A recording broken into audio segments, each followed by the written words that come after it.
Ji students, strength of solution start किया था जिसमें हम मोलैरिटी और मोलैलिटी के बारे में पढ़ चुके हैं। Third one is mole fraction. Mole fraction is relatively very easy, बस थोड़ा सा कॉन्सेप्चुअल है, समझने की कोशिश करते हैं। मोल फ्रैक्शन बेसिकली क्या होता है? Mole fraction of any component in a solution is the number of moles of component divided by total number of moles of moles making up a solution. ठीक है, it is denoted by x. इसका formula क्या है? Mole fraction x is equal to mole of component divided by total number of moles of making up the solution. ठीक है, तो इसको आप इस तरीके से समझने की कोशिश करें कि कोई सॉल्यूशन है और वो सॉल्यूशन सपोज चार पार्ट से बनता है। ठीक है, चार पार्ट्स, यानी कि आप इस तरीके से कर लें कि 200 ग्राम का सॉल्यूशन है। 200 ग्राम का सॉल्यूशन है, उसमें अगर इसके चार हिस्से कर लो, 50 + 50 + 50 + 50।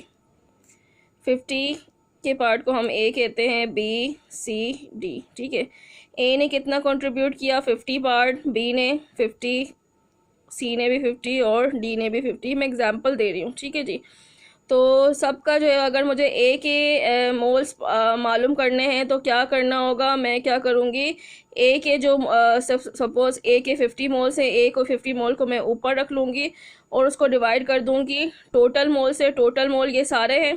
ठीक है, तो टोटल मोल यानी कि 50 + 50 + 50 + 15 टोटल से जो है वो मैं इसको डिवाइड कर लूँगी तो मुझे ए की कंसनट्रेशन पता चल जाएगी। ठीक है, तो इसी कॉन्सेप्ट को आप माइंड में रखते हुए यहाँ पर आइए। यहाँ पे एग्जांपल दी हुई है कि एक सॉल्यूशन है जिसको प्रिपेयर किया गया है 1 mole of ethyl alcohol and 3 mole of water. ठीक है, सॉल्यूशन 4 पार्ट्स से मिलकर बना है। 4 पार्ट में से एक पार्ट जो है वो किसका है? Ethyl alcohol. इथाइल अल्कोहल का फार्मूला है C2H5OH। और उसके 3 पार्ट जो है वो वाटर से मिलकर बने। ठीक है, जो इथाइल अल्कोहल का मोल है उसको हम रिप्रेजेंट कर रहे हैं Na से, नंबर ऑफ मोल्स ऑफ ए। ठीक है, और बाकी जो सॉल्यूशन है, तीनों पार्ट किसके हैं? वाटर के हैं, तो उसको हम NB का नाम दे देते हैं। ठीक है, कोई अलग तो सॉल्यूशन है, इन तीनों पार्ट वाटर के हैं तो तीनों के NB। सो हम क्या करेंगे, अगर हमें जो है वो वाटर की मोल फ्रैक्शन मालूम करना हो या फिर हमें इथाइल, दो चीज़ों से मिलकर बना है ना, तो दो के हम मोल फ्रैक्शन मालूम कर सकते हैं। सपोज हमें अगर इथाइल अल्कोहल का मोल फ्रैक्शन मालूम करना है तो हम उसको नाम दे देंगे XA। ठीक है, XA मालूम करने के लिए हम क्या करेंगे, जो इथाइल अल्कोहल के नंबर ऑफ मोल्स होंगे, ठीक है, वो ऊपर लिख लेंगे और फार्मूले के हिसाब से जो टोटल सॉल्यूशन किससे बन रहा है, इन चारों से मिलकर बना है। 1 मोल इथाइल का और 3 मोल वाटर का। इन चारों को जो है वो हम नीचे लिख लेंगे, 1 मोल इथाइल का और बाकी जो है वो NB, यानी कि 3 मोल जो है वो किसके? वाटर के। तो Na हमारे पास 1 है और NB कितना है? 3 मोल्स है जो कि वाटर के हैं। फार्मूले के अकॉर्डिंग हमने वैल्यूज़ लिख दी तो हमारे पास जो है वो इथाइल अल्कोहल के मोल फ्रैक्शन कितना आ गया? 0.25।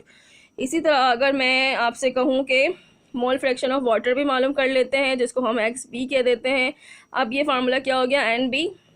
नीचे तो टोटल जो है वो मोल नंबर ऑफ मोल्स वही हो जाएगा, Na + NB 1 + 3। ऊपर वाटर की जो है वो मोल कितनी दी हुई है? नंबर ऑफ मोल्स 3 मोल है तो 3 लिख दिया, 3/4 ये हो गया 0.575।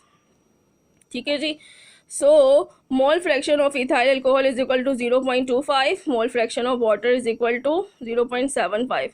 ठीक है, और इसका सम अगर हम बना लें 1। ठीक है जी, सम हमारे पास 1 आता है। ये बात याद रखनी है कि हमें कैसे पता चलेगा कि हमारी कैलकुलेशन बिल्कुल सही है। हम क्या करेंगे, जिसकी भी हमने मोल फ्रैक्शन मालूम किए हैं, जितने भी पार्ट्स के, जब आप उसको प्लस करते हो तो उसका आंसर हमेशा 1 आएगा। ठीक है, सपोज किसी सॉल्यूशन के 1 पार्ट है, 2 पार्ट है, 3 पार्ट हैं और उन सब के मोल फ्रैक्शन आप मालूम कर लें और उन सबको जब आप ऐड कर दोगे तो उसका आंसर 1 आना चाहिए। 1 नहीं आया इसका मतलब आपने कोई गड़बड़ की है। ठीक है, बहुत आसान है इसको जो है वो समझना। होपफुली आप जो है वो इसकी प्रैक्टिस करेंगे। ठीक है, अगर कोई मसला हो तो यू कैन आस्क मी।